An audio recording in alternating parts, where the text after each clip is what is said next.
Yo, what's going on YouTube? This is Meme Investing for Dummies, and I'm your host with the most, Captain TARD. And we're going to get into it. Yes, our buses are short, but our positions are long. And we're going to check out AMC, see what's going on. Had a good day yesterday. Had a really great day yesterday. Opened at 53. Had a high of 64. Pretty crazy. A lot of volume. I can't believe that it's continuing, but it is. And it looks like it's ready for a retest up to 73, well, maybe the 70 to 73 area, we'll say, because it might not make it. But it's good for a retest. And so what I would say, let's just say we wanted to get long at some point. We didn't have shares. We want to get into it. I would say wait for it to be over 65. I think that's the move. And no, we're not going to talk about fundamentals here because fuck fundamentals. Fuck DD. We're only going to do technicals. We're going to spend 10, 15 minutes on this, and we're going to YOLO our money, but regardless. So I would say over 65 is the move. But I wouldn't buy on the break of the candle. I would wait for it to come up over 65. Have strong volume over 65. Doesn't look like it wants to come down immediately. Wait for it to move and then wait for a pullback later on in the day. Like wait for it to push up and then wait for a pullback to VWAP, to volume weighted average price, and hit it from there. Maybe I should explain what's going on a little bit here. This is the fibs. This is exponential moving average. It's called, if you care, it's called Wilder smoothing. It's an EMA, but the smoothing factor is 1 over the length. So it's a little bit slower to adjust. And I use VWAP, overbought, oversold lines on VWAP, and this momentum indicator, but that's it. So wait for it to jump over 65, wait for a pullback to VWAP, get in there. That's the buy point. And just in case you don't know what I mean by that, I'll show you. I hope most of you do though. So we're going to be real quick with it. But here you see the stock open at 53 all the way up $10, moves $10 in the money, right? Comes down for that first pullback and look where it stops, perfectly at VWAP. That's that purple line right here. Perfectly stops at VWAP. VWAP holds beautifully, comes back up for another push, makes another little high, comes back down. But again, VWAP holds. Then again, VWAP held all the way into after hours. Now in pre-market it dipped down a bit, but not substantial. It's still holding 60 basically, and it looks good for a move higher. I mean, we got to see what happens pre-market. It could drop, it could just continue to fall, but I don't think so. I think it's going to have some momentum this time. Now let's just say we'll go back to the daily, and let's just say it consolidates. I wouldn't do anything. If it consolidates, just don't even bother because it's up so high. So it's going to be volatile in either direction. So if you want to go short, don't. If you want to go long, don't. Wait for confirmation. Wait for momentum. Wait for it to move. Wait for it to have somewhere to go. You want to have some clear skies, not a ton of resistance points in the way. Because this thing could come up to this 65 level like it did today, but come up a little bit higher on it, and turn around again. And that's not a good deal, There's not a lot of money to be made there. There could be some, but you could also lose a lot because this thing moves quick. So yeah, if it consolidates, no, absolutely not. I wouldn't do anything. I would just wait, watch it, keep it on watch, put alerts, whatever you got to do. If it dips back down, I would probably be a buyer somewhere around this 50 fib where the Wilder smoothings, where they're intersecting. I think there'd probably be a lot of support there. That's probably where I would make a purchase. Not immediately. If it comes down and hits it, great. You want to see it hold a little bit. You want to see buying volume come in on it, and then wait for that curve, that little curve up. Wait for it to start turning. Hop in. That's the move.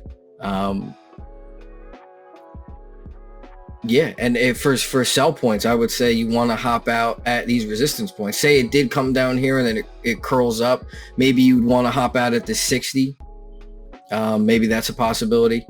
If it doesn't curl down and it starts to come up right away and it pops over 65, and you get in, you have your position. Maybe you'd want to get out around 70 to 72 somewhere, just in case it hits that resistance and turns around. And that's fine. You're not going to miss out, because, okay, maybe it might go to 100. That's fine.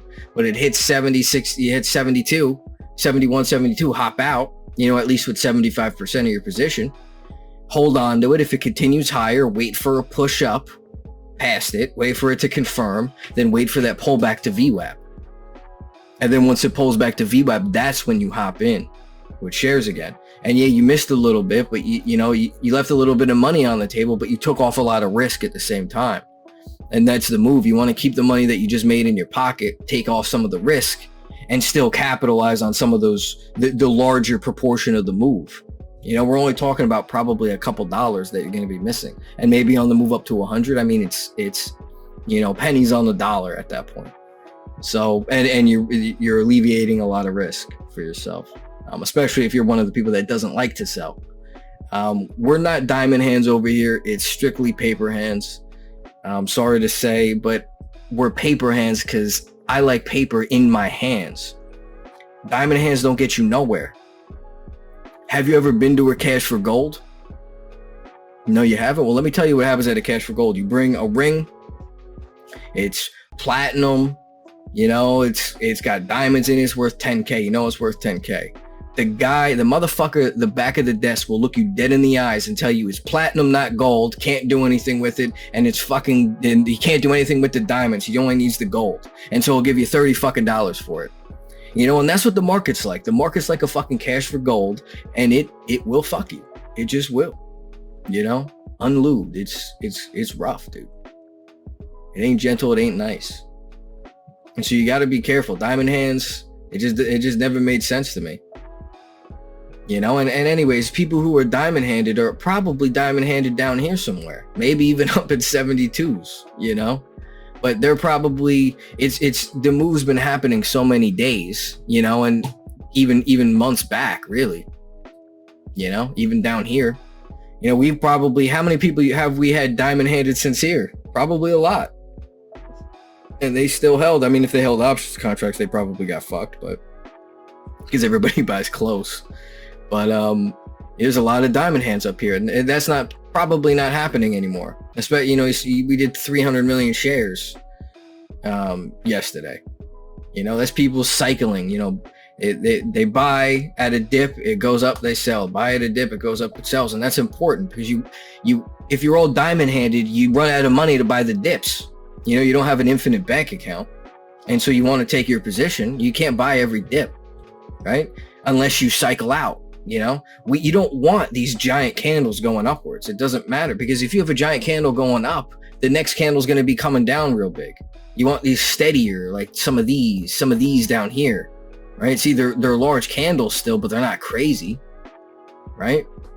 And that's what you want, days and days and days of just this shit. And every time it comes down to the dip, you got money in your account to buy the dip, and then there's a lot of buying volume at these supports, which makes people afraid to short it. People, if you're a bear, you feel more comfortable shorting on these downturns that don't have any support. There's no more buying support. You feel comfortable shorting that, You also, and just like, if think about it from the long side, you'll feel uncomfortable long if it breaks this candle and it's weak volume and ain't shit happening. It's just kind of sitting up there, and it's, a little bit of selling happens and this thing's going to roll over. You don't feel comfortable buying in a position like that. And so you want to make the bears uncomfortable to short. They want it starts to come down a little bit, and all of a sudden somebody's executing, 100,000 shares, 30,000 shares, and people are buying it, and you scare the crap out of them. They'll cover, or they won't take a position in the first place. Last night, I would say around like 6 p.m., I saw a 4 million share buy on AMC at like $60.30, something like that. It's not on the time and sales anymore. I wish I recorded it at the time. But, I'm not sure if it's a dark pool or whatever. I don't really know what the fuck I'm talking about. This isn't financial advice, but it was a 4 million share buy, and that's substantial. I mean, what's that? That's $60. 240 million. I mean, really think about that. That's a lot of fucking money. It's a lot of fucking money. And so people are betting big in whatever way, whether that, you know, it was a buy, but I don't know if it was a cover. People tried to bet big on this fucking thing. But it probably was a dark pool because I don't think the price didn't change too much. So crazy. But I think AMC is gonna move. I could see it being 100. You know, I've seen price targets of 1,000. You're pushing it. You're really fucking pushing it. I've seen price targets of 10,000 and 100,000, and I'll tell you right fucking now, there's no way this thing's making it to 10K. This thing would be lucky to make it to 1,000, right? GameStop has had a tiny float in comparison, and GameStop made it to 500, and they shut that fucking thing down as hard as they could. Robinhood was like, you can't buy it, but you can sell it. What kind of bullshit's that? I mean, they say it's like it wasn't a liquidity issue, but it is. I don't want to get into that really, but fuck them, first of all. Yeah, I mean, they'll shut it down, dude. It ain't going that high.